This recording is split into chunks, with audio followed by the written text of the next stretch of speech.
Mbote peuple congolais, j'espère que vous allez bien. Donc, nouvelle au Bouti Koyoka, Isaiah Solo, je le confirme, de MONUSCO, Azoko Tinda, 1400 militaires na Uvira. Uvira, on a commis couloir, on a commis zone tampon. Qu'est-ce que signifie zone tampon, peuple congolais?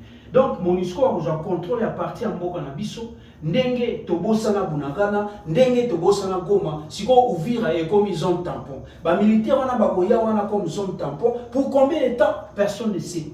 Donc, donc une durée indéterminée. Si on a des Congolais, Congolais, et comme il est zone tampon peuple congolais.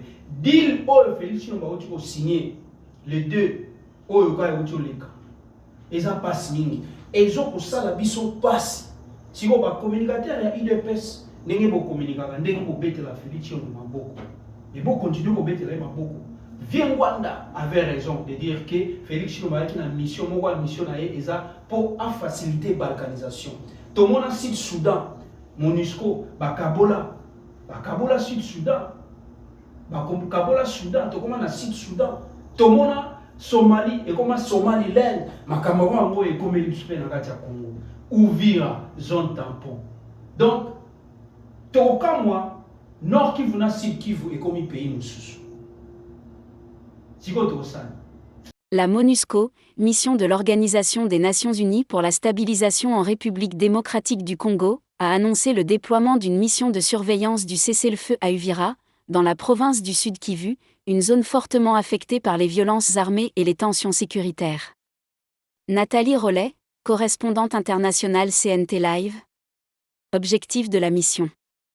Cette mission vise principalement à observer et vérifier le respect du cessez-le-feu entre les forces impliquées dans les affrontements armés.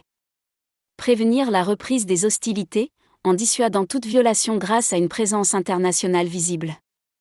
Protéger les civils, souvent pris au piège des combats dans la région d'Uvira et des territoires voisins. Collecter et transmettre des informations fiables à l'ONU et aux autorités compétentes sur l'évolution de la situation sécuritaire. Composition et moyens. La mission de surveillance comprend généralement des observateurs militaires non armés, des patrouilles conjointes, selon le contexte, avec les FARDC, des moyens logistiques et technologiques, véhicules, radios, parfois drones de surveillance, pour couvrir les zones sensibles. Contexte sécuritaire à Uvira.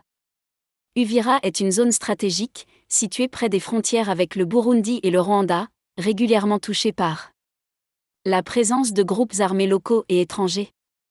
Des déplacements massifs de populations civiles. Des tensions communautaires et des affrontements intermittents. Le déploiement de cette mission intervient donc dans un contexte fragile, où le respect du cessez-le-feu est crucial pour éviter une escalade régionale. Enjeux et limites. Bien que cette initiative soit perçue comme un signal fort de la communauté internationale, son efficacité dépendra de la coopération réelle des parties armées. La MONUSCO ne dispose pas toujours d'un mandat offensif pour imposer le cessez-le-feu par la force. La population locale reste souvent sceptique, en raison d'expériences passées jugées insuffisantes.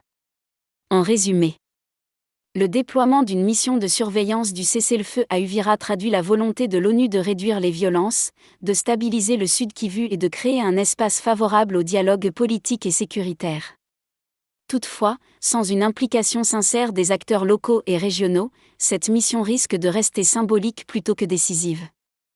Nathalie Rollet, correspondante internationale CNT Live, votre vraie source d'information. Merci à vous Papa Ino.